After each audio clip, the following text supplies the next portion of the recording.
Hello all. I'm Venkatesh. I'm PGDM student over here. My question is what would be the impact of Industry 4.0 and machine-to-machine communications on the human resources in India and across the globe in near future? See, he is talking about the impact of automation and mechanization and what will happen to human resources, so on and so forth. Yeah, hi. I am just wearing a cap of an HR manager. What we communicate to the HR team and also the leaders is it is very important to know the difference between tech and touch, right? So, like for example, sitting in the same room, you are doing a WhatsApp with your mom or your brother is no done, right? So, you need to know when to use the technology when human interface is available, right? The technology should be able to improve the productivity of humans rather than the other way. The machine should not be actually used to underrate the performance capability of humans. The technology is always of yesteryears. It has been done yesterday, but human technology or human science is for tomorrow.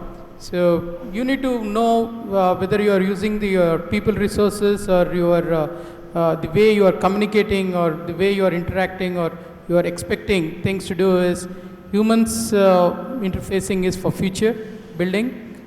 Machine technology is old. That would be my point. If I may put in a word or two, see, essentially the question was what will happen as a result of automation. You might recall that when computers were introduced in the 90s and 95 and so on, most of the bankers said no to computers over my dead body. They refused to have computers. Today what are most of the banks saying? 100% computerized. So the wheel has come full circle, people will have jobs, as a matter of fact, recently. Now in case anyone can answer this question, I'll give you a book. What is the name of automatic receptionist which was appointed recently? One robo was there and she's got a name, it's a female robo. What is her name? Came about 10 days ago in the paper. You just raise your hand, tell me the answer, you get the book immediately. Anyway, nobody answers. The answer is Betty, Petty. Google Betty, the worker, blah, blah, blah. You'll get the answer. Next question, please. Come over. Yeah, come. My name is Harsha and I have my own photography firm. I have a question for Sanju. Is your project still online? The one which you try to compete for Google? I can never say that I tried competing with Google. It's like, give me a break. He wrote a code years back and makes 25 billion out of it. I'm nowhere close to that. The product is not available anywhere because the company has been sold. The company that we were trying to do has been sold. So the company that owns the code today is a company called Zomoto Technologies or something. So I do not know what they want to do with it.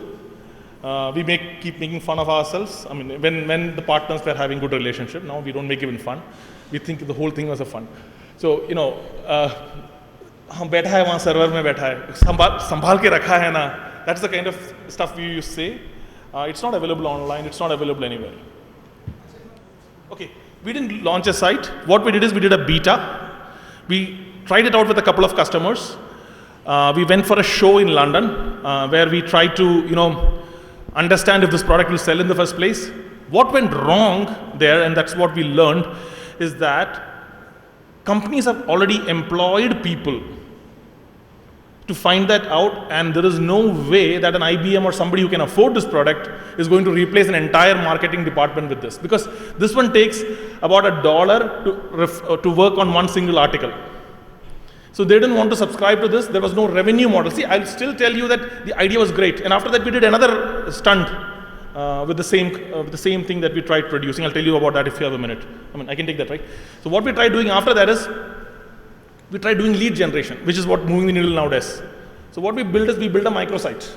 Okay, it's like your resume. You get people onto the microsite using PPC, advertisement, pay-per-click advertisement. They come on the microsite, they click, they give their details. You write back to them, boom, there is a lead, right? It also didn't work because the people who came to the microsite, we underestimated them. The customers end wanted meetings with the CEOs, and no freaking CEO comes to the website. Only the juniors, the managers come to the website, and nobody wants to lead with them. So that product also folded up. So both of them folded up, and that's the reason we probably sold out. And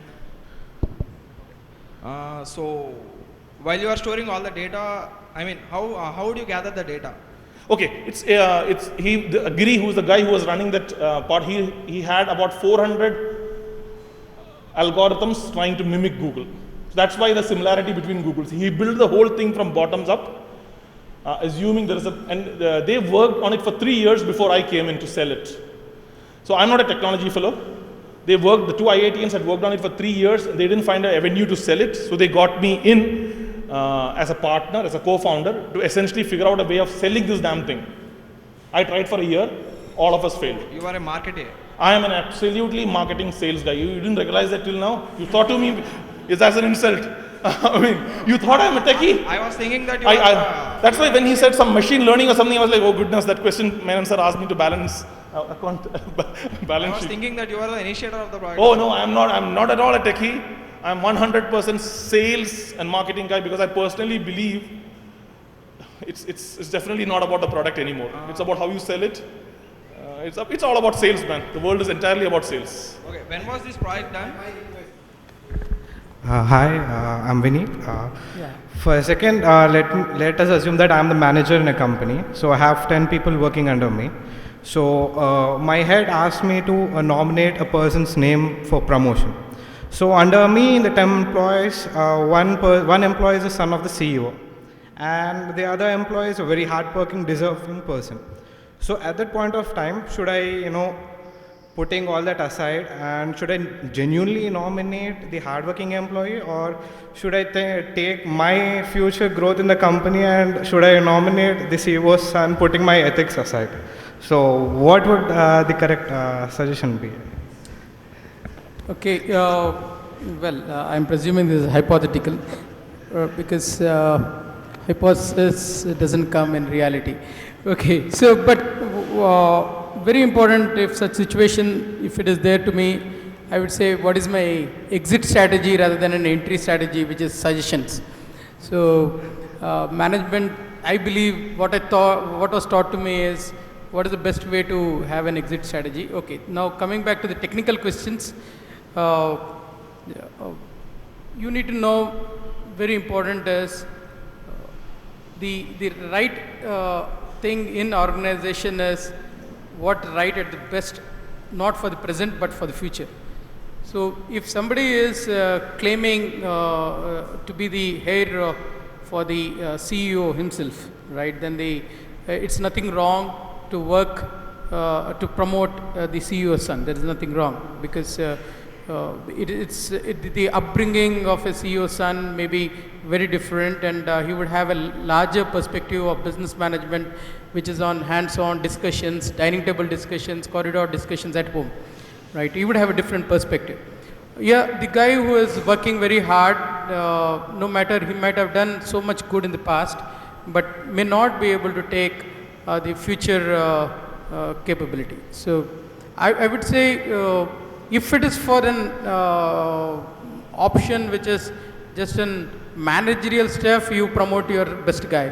But if it is for a leadership promotion, look at it, the dynamics are different. Possibly the CEO's son deserves. So that's what would be my take, because competencies and work, one is performance and one is capabilities.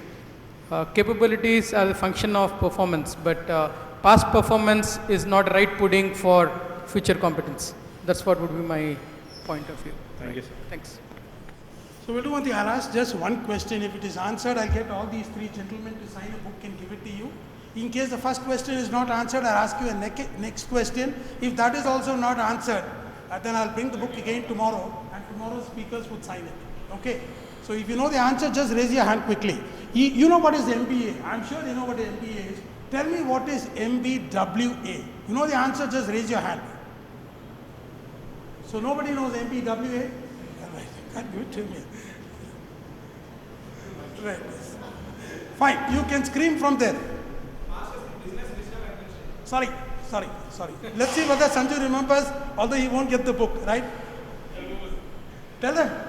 Management by by walking around. Management by walking around. So when you, After that, after a while, it's now changed to management by wandering around. I think that's the next stage of that. Right. In fact, okay, I tell you one thing. Since it's my school, I can afford to do that. I used to be a part of a quiz. I was a part of a quiz team, which Menon sir was the quiz master.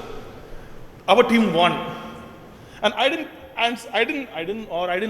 know even answer to one question that was answered. But our team won because of my fate, probably. you remember the name of the two girls who were in the team? Yes, I remember what you called me, sir, that day. He called me an NPA, and I know what that is, right? Non-performing asset. Fine. One last question then. Can you then tell me, you heard of C.K. Prahalad. What does K stand for? That's the second and last question. You answer it, somebody will sign and give it to you. K. Yeah?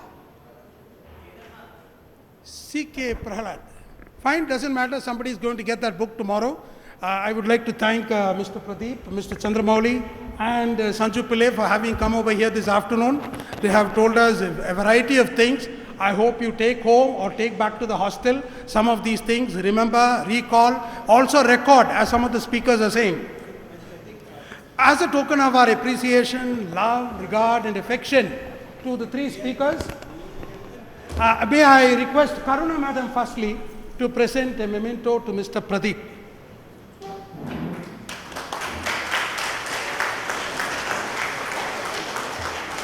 May I call upon Siddharth? Siddharth, where is he? Please come over here and kindly present this memento to Mr. Chandramouli. Your questions are always taxing, right? So kindly give it to him. Yeah, may I call Ghana to come over here and give it to Sanju Pillai? I'm fine, okay. Right, thank you. It's all right. Perfect. Thank you very much. You can now shoot your questions to these two gentlemen. Mr. Pradeep has got some other engagement, so he has to leave us. Join me in giving him a round of applause. Thank you. As an entrepreneur, you have a vision, right? Marketing is all about selling your vision, whatever vision you have. What are the top 5 points that you consider before approaching your customers to sell your vision? Did you say marketing is all about selling? Selling your vision, No, marketing is not all about selling. Marketing is a whole host of things, including selling. including selling. Okay, thank you. Thank you for correcting. So, my vision is something that's very interesting, and I'll talk about that a bit. So, you know why billionaires like the owner of Facebook or billionaire like Google's owner still continue to work? They still work very hard, right? You must be thinking, oh, why can't they just take a holiday and go somewhere? Yeah? There are billions and billions lying around as cash in bank. Why? What is Google's vision, you know? Google's owner's vision, you know that? You make every bit of data that is available digitized and available at the click on a computer to the world. Now, do you believe that even if he dies 100 years, when he turns around in his grave, will he be able to complete that vision? Left side front. No, he will not be. That vision is going to be a vision.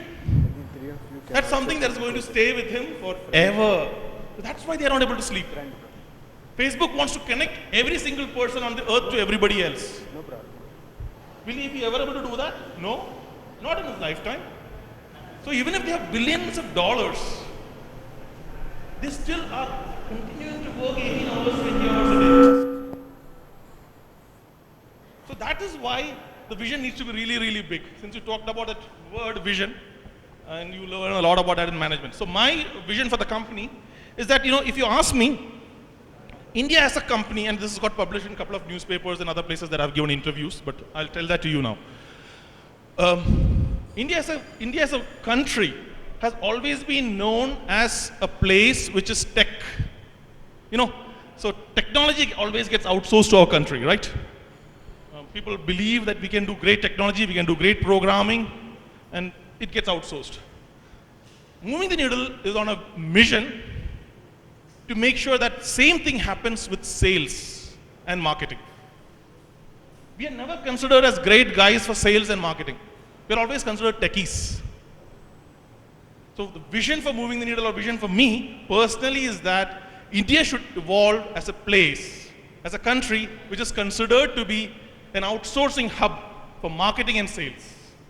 So moving the needle is just one, probably once, what was it, Neil Armstrong or somebody said, right? One small step for me and a large one for mankind or something.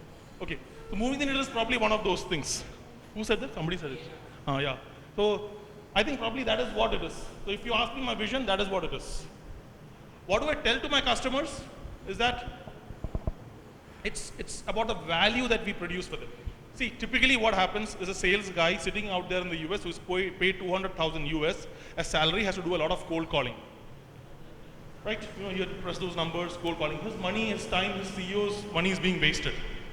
Why not present to him with appointments which are already there, fixed with context and everything else, which is done by a company out here in India, outsourced by you in the US, so that the guy comes in the morning and only does those meetings which actually go to a proposal or something.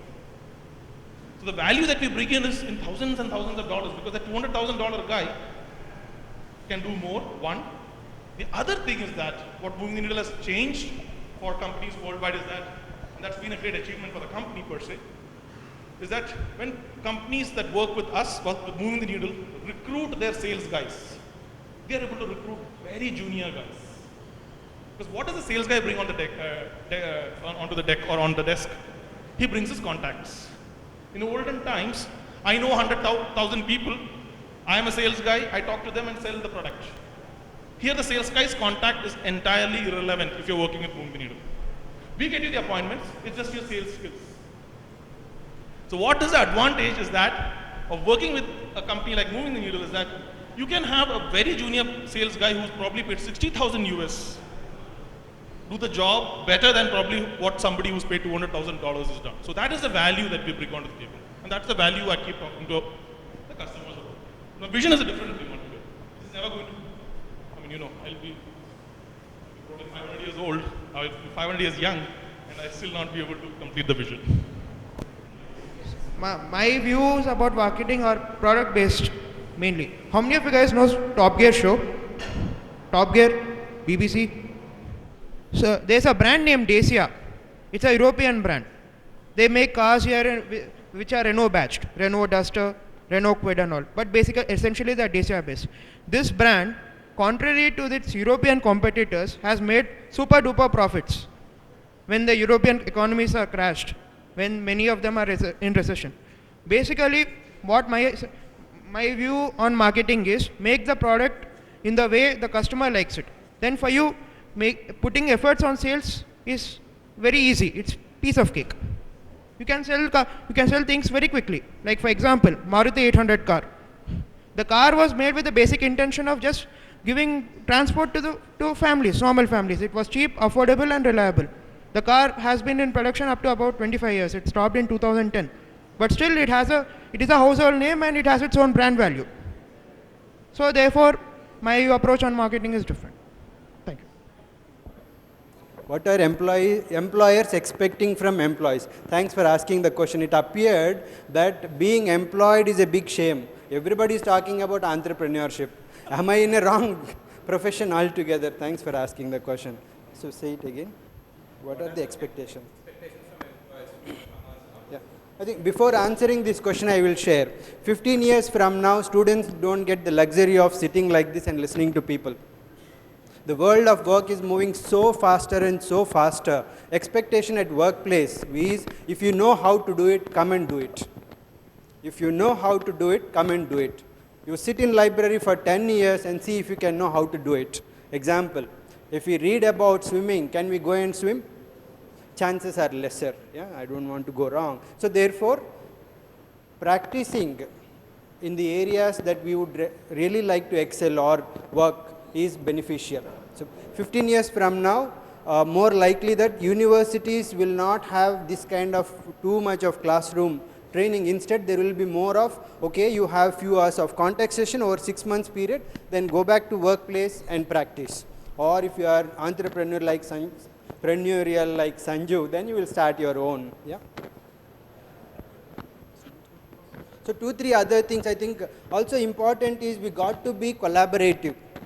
See, Entrepreneur gets a huge advantage of having high ego and still can work if he or she can impress the clients. Yeah? If I can impress client, even if I have huge ego and don't want to collaborate with others, still I can manage as an entrepreneur. If you are working in a large organization, it doesn't work. You got to work together. Yeah? My ability to flex my views and then adjust with others' way of thinking and working together is what generally we expect at workplace too. Yeah? Though in my philosophical theory it was there, flexibility. Third thing, I think a degree of professionalism is expected. So I've learned in my workplace, sitting in the back bench or not opening mouth is not respected highly. Once, twice they think he is quiet because he is intelligent. Third time they will doubt my intelligence ability. Fourth time they will say, do you really know how to do it? Do you really know how to speak it out? Yeah, therefore, at workplace what is expected is, I think I'll continue to make the efforts to the last benchers, stay focused. Last benchers, stay focused. Listen to us. You paid money, man. You're investing 2 years of your time. This is the best possible time. After 25 years, you will not have energy that you have today. You don't like the place like Mr. Menon recommended, Professor recommended, you take break. Every time, every moment that you spend, try and live that moment, live in that moment. At workplace, you are expected to be more confident, be vocal, be active. Okay? 3 things to repeat. 1, anybody wants to help me? Can I ask you a question? Yeah. Ask it so that it's audible over there. So 15 years from now, there won't be classrooms like this. 15 years from now, most of you would have married and would be having 2 or 3 kids. I hope it's not more than that. A kid or 2, and they would have finished their 4th or 5th standard. My question to Chandramouli is, what are the challenges those kids will face when they have to face that transition from a brick and mortar building to, I do not know what you're talking about. Again, dichotomy, right? How do they face it? What are the challenges those kids will have? Fantastic question. I will share why I have a belief that 15 years from now, college education in this format doesn't work. Yeah. You look at technologies, how quickly